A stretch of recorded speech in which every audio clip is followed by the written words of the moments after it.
بخاری شریف کی حدیث مبارکہ میں کوٹ کرنے جا رہا ہوں، جس میں یہ واقعہ بھی موجود ہے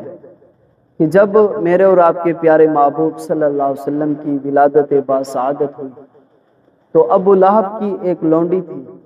جو جا کر میرے اور آپ کے پیارے محبوب صلی اللہ علیہ وسلم کی خوشخبری ابو لہب کو دی۔ کہا کہ اے ابو لہب، تیرے بھائی کے ہاں حضرت عبداللہ رضی اللہ تعالیٰ عنہ کے ہاں جو فوت ہو چکے ہیں، جن کا وصال باکمال ہو چکا ہے، ان کے ہاں ایک بیٹا پیدا ہوا ہے۔ جب ابو لہب نے یہ بات سنی کہ میرے بھتیجے پیدا ہو گئے، تو اس خوشی کے اندر، بھتیجا سمجھ کے خوشی کے اندر، صہیبہ کو آزاد کر دیا ایک انگلی کے اشارے سے۔ کہا کہ آج کے بعد چل تو آزاد ہو گئی۔ ابو لہب نے کہا کہ اے صہیبہ، آج کے بعد چل تو آزاد ہو گئی، میں تجھے آزاد کر رہا ہوں۔ تو پھر کیا ہوتا ہے،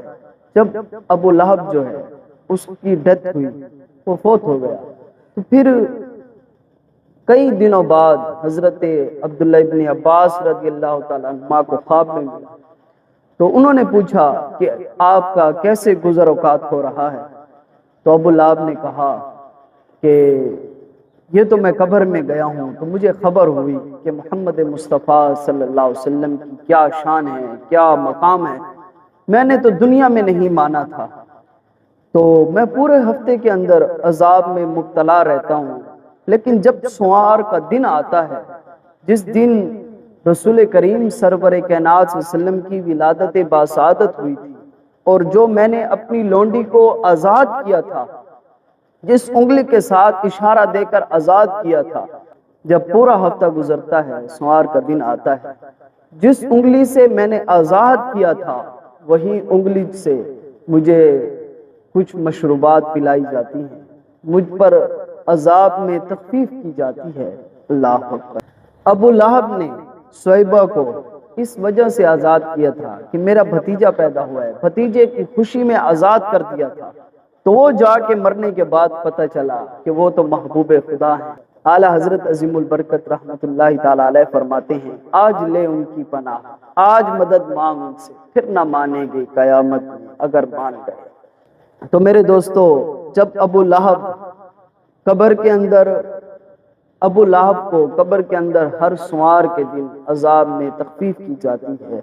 اگر رسول کریم صلی اللہ علیہ وسلم کا امتی، کلمہ پڑھنے والا امتی ہو، اور وہ رسول کریم صلی اللہ علیہ وسلم کی ولادت کی خوشی منائے، تو اللہ تعالیٰ اس پر کیوں نہیں کرم فرمائے گا۔ تو میرے دوستو، اگر کافر بھی رسول کریم صلی اللہ علیہ وسلم کی خوشی منائے تو اس پر بھی تخفیف کی جاتی ہے، اس کے عذاب میں بھی تخفیف کی جاتی ہے۔ تو محمد عربی صلی اللہ علیہ وسلم کے غلام اگر رسول کریم صلی اللہ علیہ وسلم کی ولادت کی خوشی منائیں تو ضرور بضرور اللہ تعالیٰ ان پر بھی کرم فرمائے گا اور انہیں بھی اجر و ثواب سے مالا مال فرما دے گا۔